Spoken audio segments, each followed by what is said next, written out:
but one final law. This is the law of good. There is but one ultimate impulsion. This impulsion is love. Please join me in speaking this declaration with conviction. I declare that I am free to be whole. My life reveals the power and presence of the source of life. All my needs are met now. I am free to experience the greatest good I desire, my highest and best now.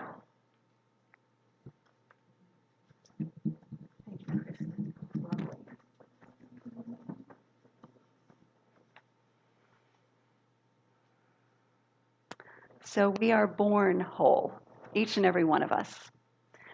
Born whole, reflecting the cosmic whole of life itself. And that wholeness is what this month is all about. It's revealing the wholeness that maybe has gotten a little covered up by some mistaken ideas. And that was one of the mistaken ideas that we just heard about. And that those ideas that all stem from basically one thing, which is what? Do you know what it is? Separation. Separation. Good, Dan.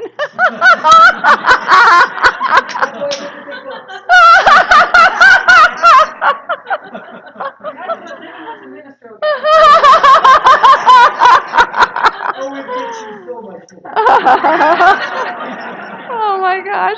I totally lost my train of thought. Oh. So here's the deal. In this context of wholeness, that is the place in which liberation or freedom must be understood. Out of the Science of Mind magazine this month, I saw a beautiful quote by Ernest Holmes that said this: "Nothing in any part of this cosmic whole could be considered freedom that would destroy the liberty of some other part of it. That would be a kingdom divided against itself." So this entire month, we are looking at this concept of wholeness, not as just my wholeness, but as our wholeness, the wholeness of all of life, and how important it is for us to keep the whole in mind as we are revealing our own wholeness, realizing that interconnection of life. Because it is in that sense that we truly experience the highest quality of freedom, in which we liberate ourselves and we are liberating all of humanity and all of life, not just humanity, but the animal and the plant life as well. So today, again, the focus is on letting go of all belief that we do not have the ability to heal. And also realizing that the part that we play in this creative process of life, and it's important to really continue to remind ourselves, is we plant the seed ideas. We plant the seed ideas in the universal creative medium or soil. It's kind of like a soil, this energy field that's all around us and within us. And we then are called upon to allow that process to unfold by keeping ourselves in the present moment as much as possible and in higher states of emotion, of feeling, peace, joy, love, relaxation, fun, yeah, all of that kind of thing that keeps our vibrations high and keeps us relaxed and open, and to allow that universal law to work. And then the other part we have is to harvest, and we'll be learning more about that in the metaphysical Bible class, is the harvesting of it, which means the enjoying of the manifestation and acknowledging it and giving thanks for it, living it. So then what is this thing really? What this thing called healing? What is it really? And I remember quite some time ago when I started on this journey of science of mind that I heard something that that really broke right through an old paradigm that I had, or at least it made a dent. And that is the quote by Ernest Holmes that says, "Healing is revealing the truth." Remember before when I said we are born whole? Well, healing is revealing that truth that I already am whole. And I can remember when that happened, it was like, wow, because at that time when I entered this teaching, I entered it with a chronic illness. Many of you knew that doctors said could not be healed, that I have to live with the rest of my life. And when I heard that, healing is revealing the truth, and that my wholeness was already there awaiting my recognition, I was just blown away. And that was the answer that I'd been looking for, because I had done everything else. And I continued to do it for a while until I finally got it. I'd done everything else. I'd gone to different doctors, and I had tried all different kinds of diets, and all of the usual things of trying to fix it outside myself. When all the while the answer was within me, there was a wholeness there waiting to be revealed. And so over time, the healing continued to take place. And I remembered I actually found a paper that I had written in one of my classes back in 2001 where I had said, oh, it's been 6 months and I haven't had any recurrences. So it was somewhere around 2000, 2001 that the ultimate healing took place and never returned. So full physical healing because of an acknowledgement and a recognition of the already present wholeness. Those spiritual truths, when we allow them to seep into our consciousness, and we can think of it in modern times now as our subconscious mind, which is attuned to the universal power itself. It's not some power, it's the all power. That when that happens, we plant these seeds of truth, they do grow and they do take root and they do manifest in our lives as greater health, wholeness, wealth, happiness, loving relationships, all of that good that we desire. But again, it goes back to that same premise of being aware that everything we need, the wholeness of all life, resides within us. We are a place in which the Spirit of God itself, as us, is participating in this process called creation.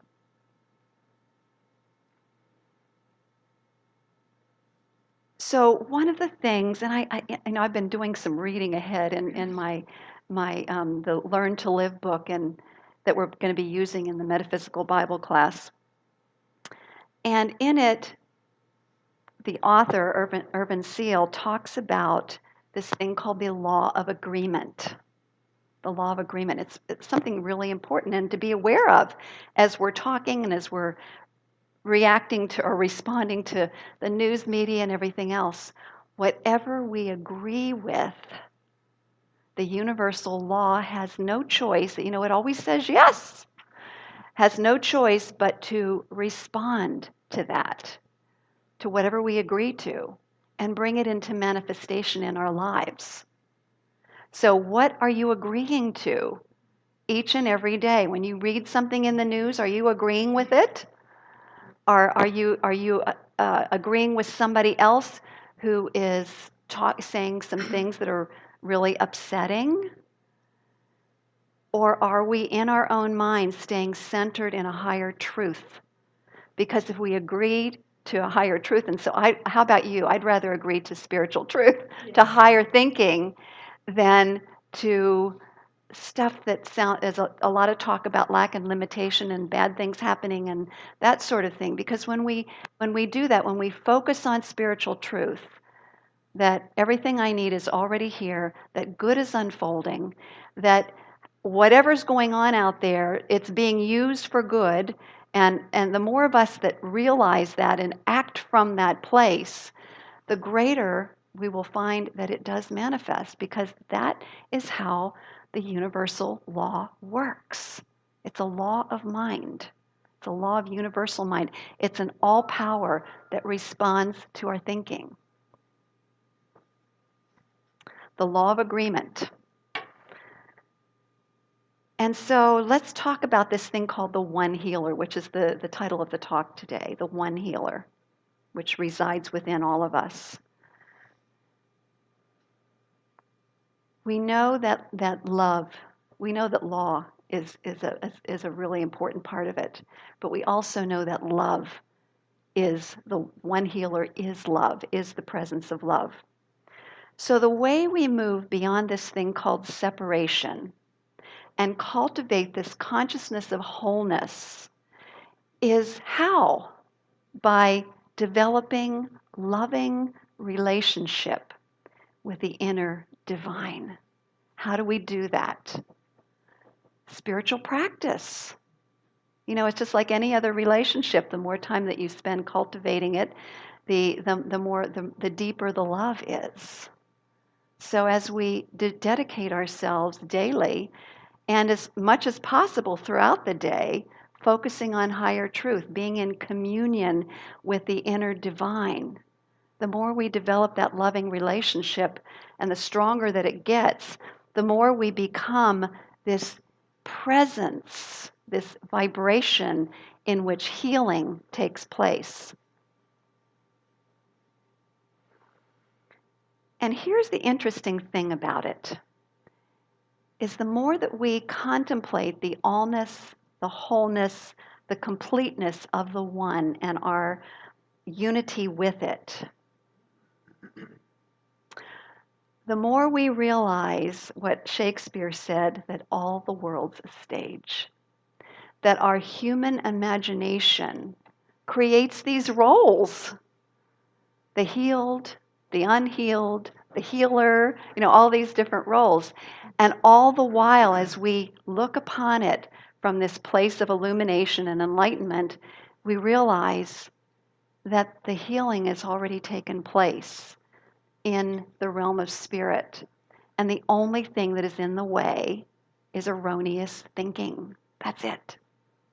When the erroneous thinking is removed and the belief structure that goes with it, well, what pops up is health, wholeness, and all of the good that we desire. So nothing needs to be healed except erroneous thinking, right? That's it. So the question is, how do we avoid daily spiritual amnesia, right? How do we avoid that? Because, when we're here, it's like, okay, we got it, we're with it. And, when we're with each other, when we're with spiritual community. So that's the answer, I think, as much as possible, is be with people of like mind, conscious people, as much as possible. And you'll find conscious people here. You'll find conscious people in the care circles. You'll find conscious people in the classes, Sunday services, all the different aspects of spiritual community. So as much as possible, stay connected with conscious, loving friends. And that helps to stabilize it. But there's another aspect of it too. We also have people who are trained and licensed as practitioners here, who dedicate themselves to practicing the presence, to being that loving presence, to seeing God everywhere. And those of us who are licensed in that, who are practiced in that, are here to serve, to support you in your unfoldment. So the thing that I would really like to continue to work on in this spiritual community is that everybody has a practitioner that you work with. I know when I visited out at Agape and was listening to Reverend Michael, he talked about that. Everybody has, and I talked to Linda Watson, who's a practitioner, everybody has a practitioner that they work with. And because practitioners help you move on the fast track, it helps you to move more fully and to stabilize that consciousness of wholeness, that consciousness of oneness in which healing takes place. And I love this concept of what is a practitioner of science of mind and spirit. This concept of what we are as practitioners, which is very similar to the ancient Celtic Anamkara. Anybody hear of that before, the Anamkara? Yeah. So the Anamkara, what was that back in the Celtic churches? The Anamkara was the spiritual guide, the soul friend of, of someone who would come to them and would develop a deep relationship where the contents of one's mind and heart could be shared openly, and yet in the midst of total regard, high regard, and total acceptance. And at the same time, the role of the anamkara was to see the wholeness, see the spiritual truth of that other person, no matter what they were talking about or what thoughts were popping out of their heads or what experiences they'd had. This is what our practitioners do. They see your spiritual truth, even if you can't see it yourself. And again, thoughts and the ability to focus and see that are seeds that are being planted in consciousness. We share a common consciousness. You know that, right? We all live in this infinite sea of human consciousness. And so it's really helpful to have someone join with you to see who you are in truth, to see your truth. And it plants this beautiful seed of truth that gets nurtured by the soil of universal mind and then comes into expression in your life. So the key tool that we use as practitioners, and actually all of us here who've taken classes, is spiritual mind treatment. It's a form of affirmative prayer that does so many things. It's beautiful. It's really set up to help develop oneness consciousness, just the way that it flows. And it's there to, therefore, in that field of oneness consciousness, be able to speak the desires of your heart into being and to develop those high vibrations of gratitude and joy and rejoicing and love, all in the process of this one beautiful prayer. Well, I found out that there are different versions than the one that we teach, but it still contains all of the elements and the purpose is the same. And so I want to share with you, it's supposed to be a combination of visioning and treatment by one of our well-known ministers called Frederick Bales. So here's the way it goes. He does 7 R's. Each step starts with an R. So listen to this. The first one is relaxation. So the idea is that before you move into prayer, you take a breath, you get settled, you relax, you do your best to let go of any distressing thought that might be in your mind, any distressing feelings, and get into this beautiful open state of being as much as possible before you start. And then you move into what we often start with, or what we do start with, which is recognition. And recognition is all about God. It's about focusing on the nature of the divine, of the source of all that is, the universe, the amazing all power, all presence, all life that is present in its fullness and its totality right here, right now, in this moment.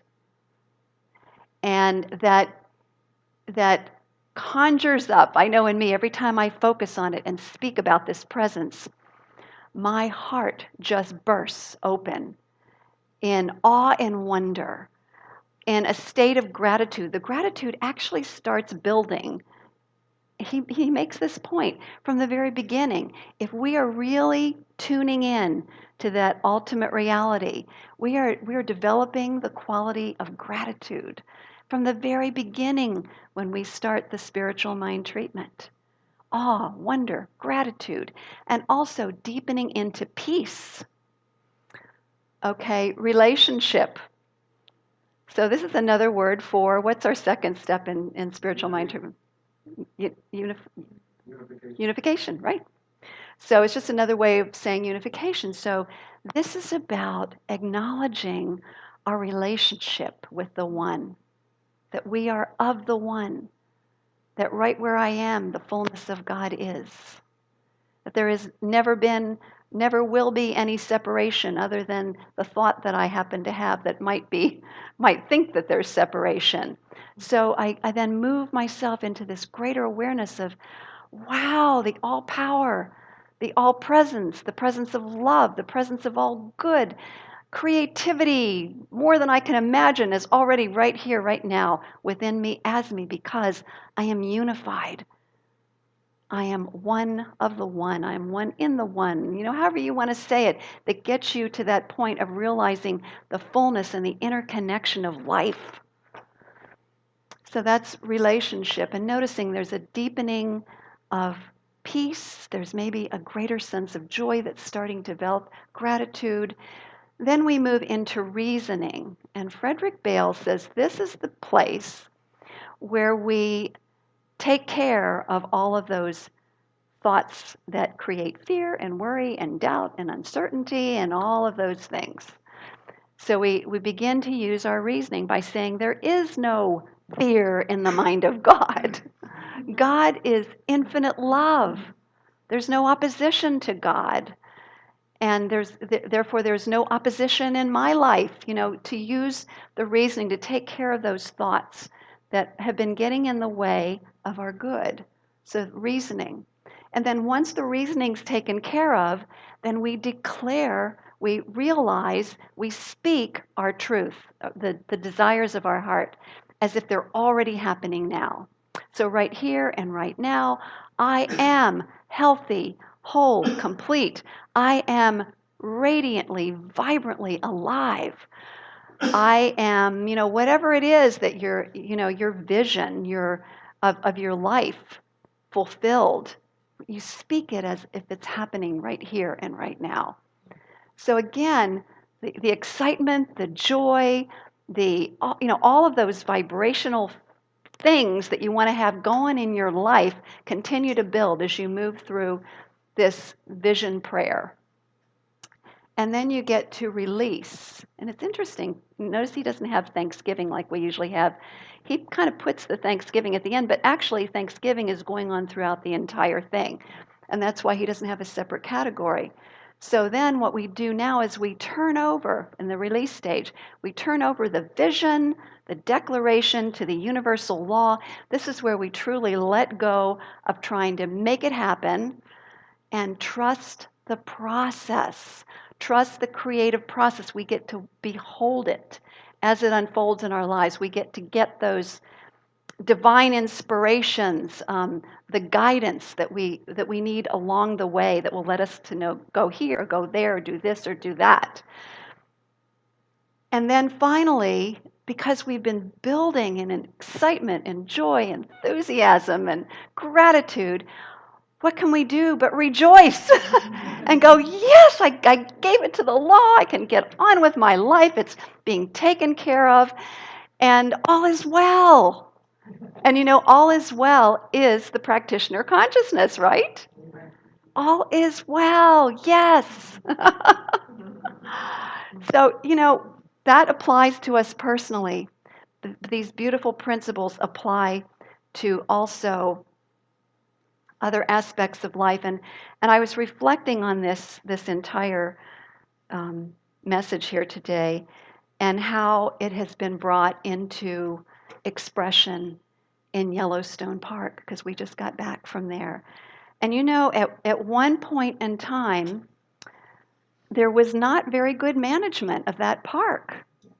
And the bison had gone down to something like 35. There were like 35 left. That was it.